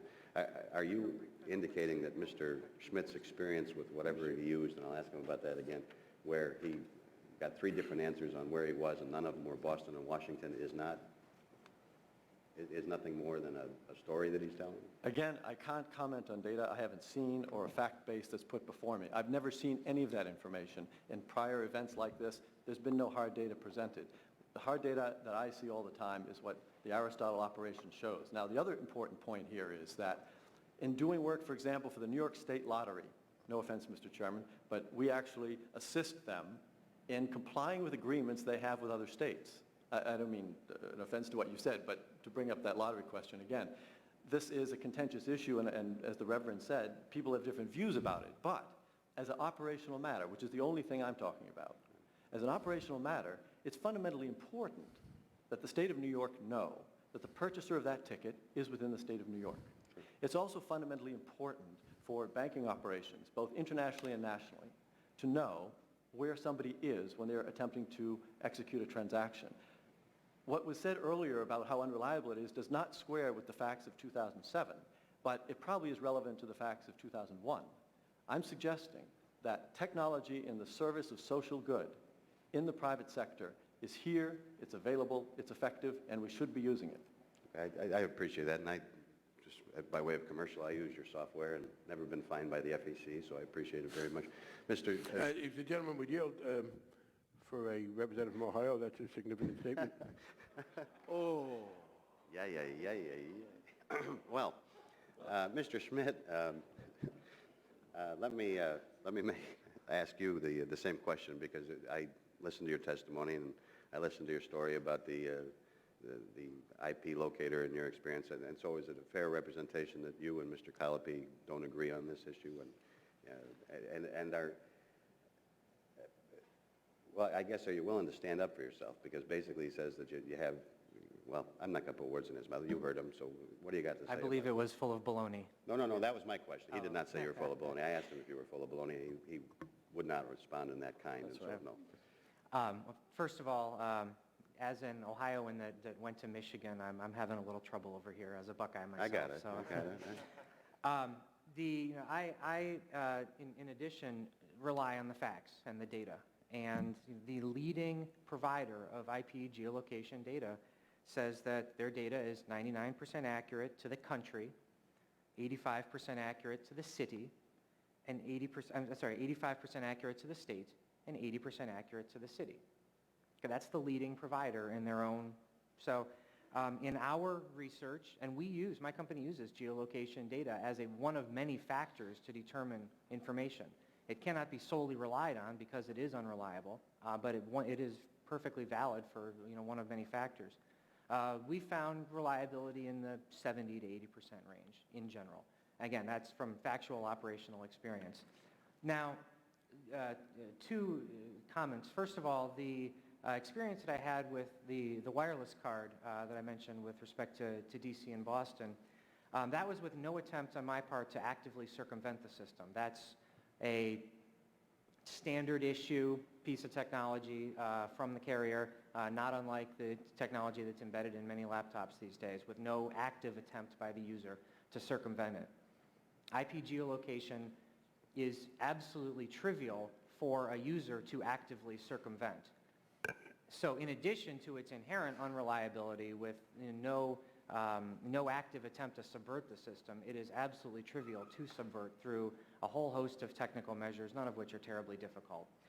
And moreover, anybody with an engineering and technical understanding of how the internet works would not disagree with my statements here. It simply was not designed to allow geographic location. It was designed to survive failures. It was designed to allow an infinite number of paths between any 2 points, and there are a whole host of reasons why, technically and engineering-wise, it is just not reliable technology. Okay. Mr. Chairman, I know my lights on. Mr. Calaby stuck his hand up, and I think he wants to respond to that. I think it's an important point to make that just like an automobile does not run alone on its transmission or on its cylinders, but needs cars, brakes, tailpipe, and the works, we're talking about a system that, to be effective as age and identity verification, has many component parts. These systems, by the way, have several levels of tolerance, which are set according to the risk confronted, what they call is process matched to risk. And therefore, it is a complex mix, algorithm, if you will, of capabilities that are adjusted in the cases in which they're used. It's not appropriate to make any general statement about all these cases and give a statistical number without looking at the context and the set of data you're talking about. Again, the data tells the story. The data tells the story in the marketplace every day in the tens of millions where a lot is at risk. That is what we do. Thank you, Mr. Chairman. The gentleman from Missouri has joined us. Thank you, Mr. Chairman. I apologize. I'm in another committee hearing. Thank you for this meeting on internet gambling. We had a very lively debate last year when we considered legislation to address unlawful internet gambling. And I'm always in a struggle with these kinds of issues. I served as the mayor of Kansas City for 8 years, and during that 8-year period, we enacted riverboat gaming, which I did not support as the mayor. However, I wasn't elected to serve as the Pope of Kansas City, so I signed it into law. I normally believe that Congress should not be involved in any way, shape, or form with regard to regulating morals as a policy or as a practice. So I always struggle when these kinds of issues surface. But where there is a long-standing public policy interest in regulating activities that do harm our society, such as illegal gambling, then there's an appropriate federal legislative role. I'd like to thank all of you for coming. I apologize for not hearing your comments, but I do have your comments. And Mr. Pradu, hopefully I pronounced that. Prideaux. You mentioned that the UK is starting to regulate online gambling.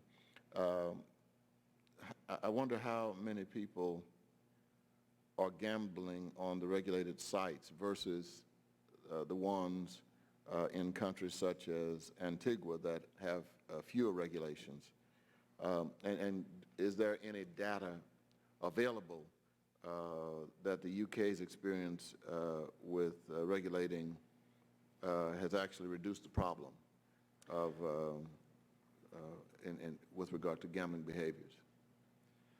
I wish I had precise data, but the weight of evidence essentially is that gamblers are attracted towards regulated sites for a number of reasons. I think the first thing is that gamblers are attracted towards regulated sites because they know that they're going to be played fair with. I mean, if you're operating in an underground prohibition environment where there are sites who are not subject to regulation, then gamblers have less confidence in the fairness of the games that they're being offered. They have less confidence in the payment scheme they're operating. And so there is a huge commercial incentive for sites to operate within a regulated regime. And I think it's also the case, Congressman, that there's evidence also within a regulated regime, better safeguards can be put in place in order to be able to protect vulnerable people playing on sites. And so you do tend to have this kind of self-reinforcing process whereby consumers come to sites that are regulated, and that tends to capture, as it were, the overwhelming preponderance of the market. Thank you. I started out talking about this conflict I have anytime something like this comes up. The Bible actually supports gambling, which is a bit troubling theologically, but I think, Reverend, you would agree there are some rather bold examples of gambling in the Bible. But my struggle continues anyway. Mr. Balco, you have an interesting blog, theagitator.com. You recently wrote, on Friday, I quote, "On Friday I'll be testifying before the House Banking Committee in support of Representative Barney Frank's bill to repeal the internet gambling ban. I'll be taking the it's none of the government's damn business position," unquote, though I'll probably refrain from using the word damn. I've been your surrogate.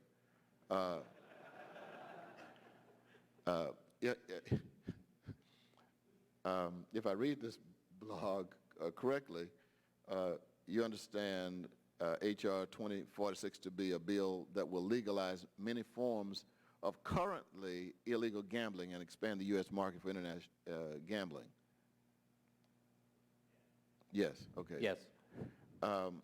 And so the chairman has invited you here to testify, so I think that your understanding is instructive. By contrast, some persons advocating this bill have claimed that it is designed to be a more effective system for enforcing the U.S.'s gambling laws. If this argument were true, and the net effect of us passing this bill would be less internet gambling, would you still support this bill? I'm not sure that this bill would result in less internet gambling. I think had this bill passed before the Unlawful Internet Gaming Act passed, I think you may have been correct. But I think what this bill does is it gives website operators a path to legitimacy and a way to establish legitimacy with consumers. And it also allows consumers of internet gambling sites to have a reputable site where they can then wager, knowing that their money is secure, that they're playing on a fair site, that if something does happen, they have some recourse. Also the law that was passed last year didn't really stop internet gambling. It put a significant dent in it, but it still goes on, and it's still fairly easy to place a wager online. The difference now is that the companies that are facilitating the wagers are less reputable, and there are less avenues for recourse if a consumer is defrauded. So I think what it's actually done is, with a lot of prohibitions, it's forced a lot of this stuff underground, and it's removes some of the market regulation in addition to a lot of the government regulations that were in place. Thank you, Mr. Chairman. I'm just going to give myself a second word. First of all, I'm sorry the ranking member's in here because I want to take very strong exception to what I think was an unusual breach of appropriateness on his part by noting that this bill had been opposed, the one that was passed by Jack Abramoff. That kind of McCarthyite guilt by association has no place in this discussion. I did note that my colleague seemed a little abashed as he was reading it, but bad people support good things and good people support bad things, and this is a position I've long held, wholly unrelated to Mr. Abramoff, and I would not think it would behoove members of the Republican Party to start tallying up who more often found themselves on the side of Mr. Abramoff. It's an irrelevancy. Mr. Balco. Yeah, I'd actually like to respond to that because Mr. Abramoff's name was invoked in the original bill to ban Internet gambling by the proponents of the bill several times. And in fact, if you look at the bill that Mr. Abramoff was pushing, it was actually a prohibition on Internet gambling with carve-outs for the clients that Mr. Abramoff was representing, including state lotteries. That's exactly the bill that we have now. So Mr. Abramoff actually was pushing for the bill that we have now. Well, thank you for that correction, and obviously it doesn't affect the merits one way or the other. I do want to get back. First of all, I want to say on geography, to me that's an irrelevancy. Mr. Calpe has inspired me to Latinize a little bit more, and I think one important set of Latin phrases here is the distinction between mala prohibitum and mala per se. Something evil only because it is banned, and something which is evil in and of itself. Gambling, to me, is clearly mala prohibitum. And underage gambling, gambling by 12-year-olds and 13-year-olds, I would say was per se. That's a bad thing. Gambling by someone who happens to live in one state rather than another is simply because of prohibition. So I would distinguish. I am much more concerned about our ability to do age distinctions. Geographic distinctions, I cannot understand why any rational human being would care whether you put the bet down in one state or another. And you say, what about federalism? Well, we're talking about national laws. And again, we have been told over and over again by many people that the Internet, after all, doesn't know from interstate versus intrastate commerce. The interstate is transcendent of state boundaries. So I would put aside the geographic location. I think that's an irrelevancy. The age one is relevant, but again, I would say, and I just want to reiterate as we talk, I think even if we had a 100% foolproof age cut, that opposition to this, the sides wouldn't change. That is, I believe the motivation for trying to further restrict the ability of people to gamble on the Internet is based on a moral disapproval of gambling, a fear about addiction, but all the examples we've heard about addiction have been from older people who are of age. The last thing I just would want to agree with Mr. Prideaux about, and this wasn't look, my basic motivation here is I spend a lot of time here as a member of Congress trying to protect people from other people who would treat them unfairly. Certainly people who would physically abuse them or steal their property, people who would unduly pollute the atmosphere in which we all have to live, people who would be economically exploitative in ways in which you have to come together. I have no energy left to protect people from themselves. Adults have got to do that without me. And I think once the government does that, once we accept the principle that we have the right to protect people from things to which they might become addicted, our lives would become very much poorer in terms of the richness of things we could do. I think it is a terrible mistake to say that government has an obligation to protect adults from making poor choices in manners that affect them. And addiction, there are addictions to gambling, there are addictions to sex, there are addictions to video games. We've heard about kids who spend much too much time on video games, or young adults. There are addictions to alcohol, to tobacco. We should give people the information with which they can be told that this is bad for them. I'm prepared to provide funding through various medical programs to recognize an ability to fight addiction. But banning something because adults will misuse it in a minority when it is not otherwise harmful is a great error. The last thing I would say with regard to Mr. Prideaux, I would agree with him that intelligently regulating something that it does take away from the illegal side. And the best example is it has been the experience, I believe, in Massachusetts and much elsewhere. 30 years ago, before you had state lotteries, what was called the numbers racket was very prevalent. People would bet on what number was going to come out. Maybe it was the pari-mutuel handle, et cetera. I know that has substantially diminished. The existence of legal lotteries has essentially, in a way that no law enforcement and no rules could ever have done, substantially diminished the numbers racket in America, because people do prefer, most rational people a legal status. And, you know, people can be upset about the state treasurers, they can be upset about the state lottery, but I know of no state treasurer who's ever broken a kneecap and, or refused to pay when someone hit it.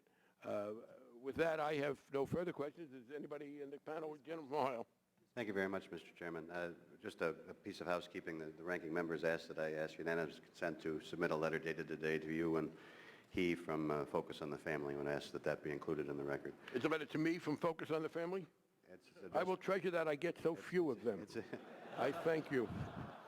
I thank the gentleman. It is, in fact, addressed to you and to Mr. Backus. Could I just ask the gentleman, is it like yours truly or with great affection? What's this? Let me just see. How does that? That's sincerely. Oh, well, all right, that's good. The gentleman from... Oh, wait, that wasn't done, actually. I'm sorry, I apologize.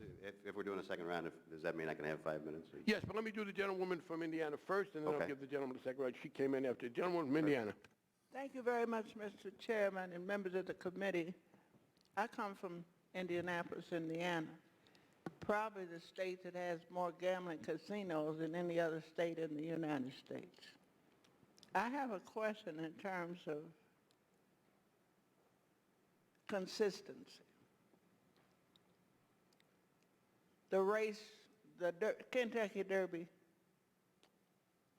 held in Louisville, Kentucky. You could bet on it from anywhere in Indiana by computer. Go up and do that. Question, what is the difference between internet gambling and being able to gamble on the horses? Could one of you refined gentlemen answer that question for me, please?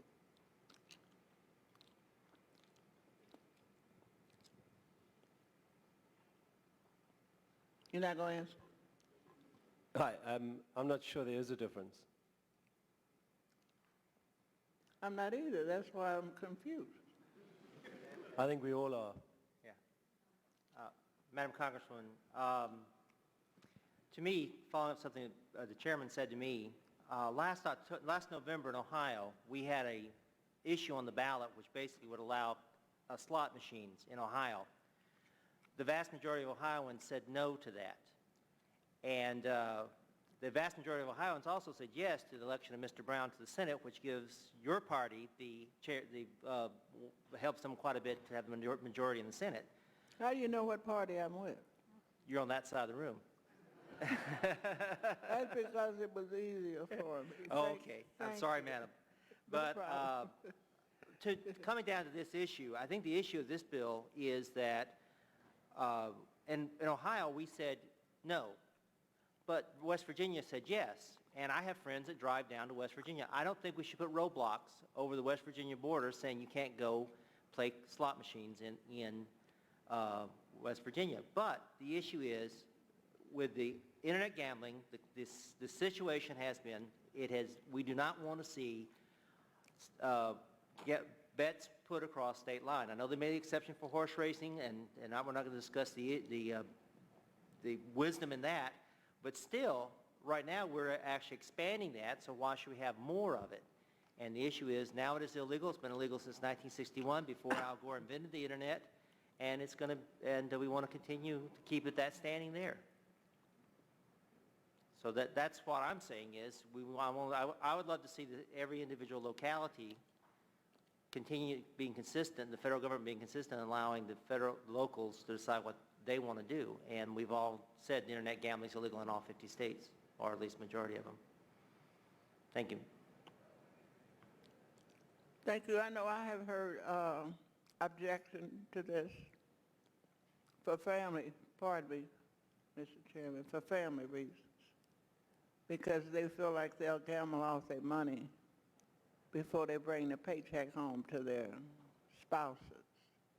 They do that now.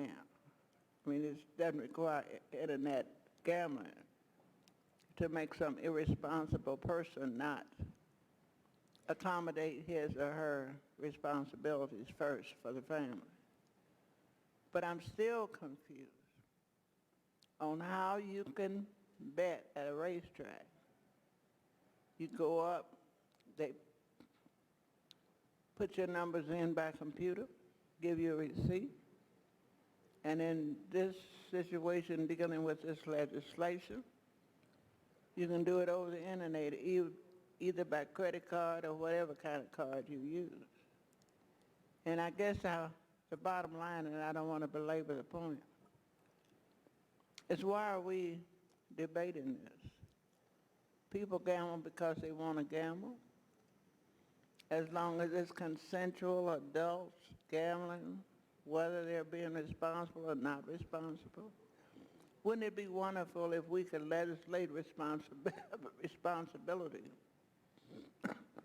among human beings of age? We can't do it. So while I think I voted for restrictions the last time that it was up, I don't feel hypocritical either. I just think more time has passed and you understand better what it is that you're trying to do. We've changed a lot of laws, reversed a lot, and I don't know what the chairman's going to do with this one, but if he wants to repeal what we did, I'm going to vote to repeal it because it's just not making sense to me. But I'm not the brightest star in the galaxy either. So I have to have something else. But I've enjoyed the testimony. Believe it or not, I've read it. And I thank you very much. I thank the gentleman for my support, and I would caution the witnesses, if they haven't already figured this out, it is when the gentlewoman from Indiana is at her most self-deprecatory that I would be very careful if I were you. Thank you very much, Mr. Chairman. And Reverend, most of the folks that live in the northern part of the district where I am in Lake County go to Niagara Falls instead of West Virginia, but now they can't get passports, so there'll probably be more of them going down to West Virginia. And I want to associate myself with the remarks of the chairman on Mr. Abramoff. A lot of the stuff that goes around here reminds me of gang reporting, the way they used to in the 20s and the 30s, and I really think it's disgusting. And as I said on the floor the other night, even though I didn't get a lot of converts to join me, I really think that we're engaged in a race to the bottom on some of these things. People who do bad things should be punished, and they have. But Mr. Prideaux, I want to focus on page 8 of your testimony and get to the compulsive gambler. I think we've talked about the technology, we've talked about the underage problem, but the compulsive person, and you talk about velocity controls, and maybe somebody else talked about velocity controls. I know, even though it pisses me off, sometimes I go to an ATM and it only lets me take out $200 of my own money and charges me $2.50 for the privilege of giving me my own money back. But they won't give me $300, they'll give me $200. And so it seems to me that maybe a way to deal with the compulsion problem, and I'm not aware of any constitutional right to be able to not only bet online, but bet a lot of money online. Can you describe for me what you mean about the velocity controls and how that's utilized in your experience relative to online gambling? Yes, thank you, Congressman. In essence, if I could just interpret your question a little broadly and talk about velocity controls in general, clearly some can be applied by the payment scheme. I think, as you have said, particularly for credit cards, where gaming transactions are considered quasi-cash, the risk profile that issuers take is to not extend the whole of a credit line for quasi-cash style transactions. And certainly that's one mechanism, as far as the payment scheme that can operate, that can provide some safeguards to the problem of compulsive gambling. But at the same time that I mentioned in my testimony, there was a multi-layered approach from this. I think there are a number of other important aspects to talk about. The first one, of course, is that of the operator themselves acting in their self-interest. And the majority of reputable regulated sites will establish limits for new players to the extent that they can play. And indeed, they will also make available to players the ability for that individual to self-limit, as with a cooling off period. And of course, the regulator themselves, if they felt it was appropriate, could enforce some of these mechanisms. I think the point that I want to make is that we talked about how the internet was transforming businesses, and clearly it transforms the internet. And the old sort of access-based controls can certainly be substituted by these controls here to address compulsive gambling. None of the features that I've described have really been available in the face-to-face gaming environment. This is a good example of a place where the problem of compulsive gambling, which exists today, can be better controlled in a regulated environment for internet gambling as opposed to gambling in the face-to-face environment. Okay, thank you. And just my last question, relative to the bill that the chairman has put forward. I understood your testimony that in the United Kingdom, the Gambling Commissioner regulates the gambling activities, while the Financial Services Authority has no particular responsible for gambling. As I understand the chairman's bill, the Treasury Department takes responsibility for the financial transactions, which it obviously knows, but has no, doesn't know much about gambling, I would assume. Have you looked at the chairman's bill and had the chance to compare it, his proposed regulatory scheme, to the one that exists in the United Kingdom that you are familiar with? I must profess that I'm not an expert in the regulatory apparatus of the United States, but to the extent that I have looked at the bill, it does seem to me that the same twin regulatory structures of the financial system on the one hand and of the gambling perspective on the other do seem to be features of the chairman's bill.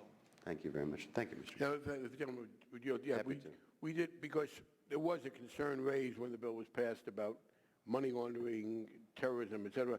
That's why we did assign the FinCEN, our operation that. I thank the members for participating on a Friday. Frankly, I like Friday hearings. The fewer members you have, seriously, the more you can get into serious things. I thank the witnesses. It is a topic on which reasonable people can differ. I think, on the whole, we have done that today.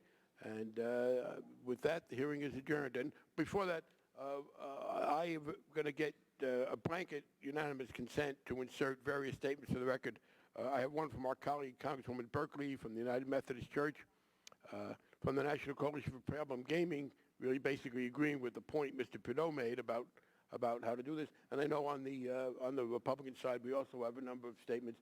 So we'll get unanimous consent to put any of those into the record. The hearing is adjourned.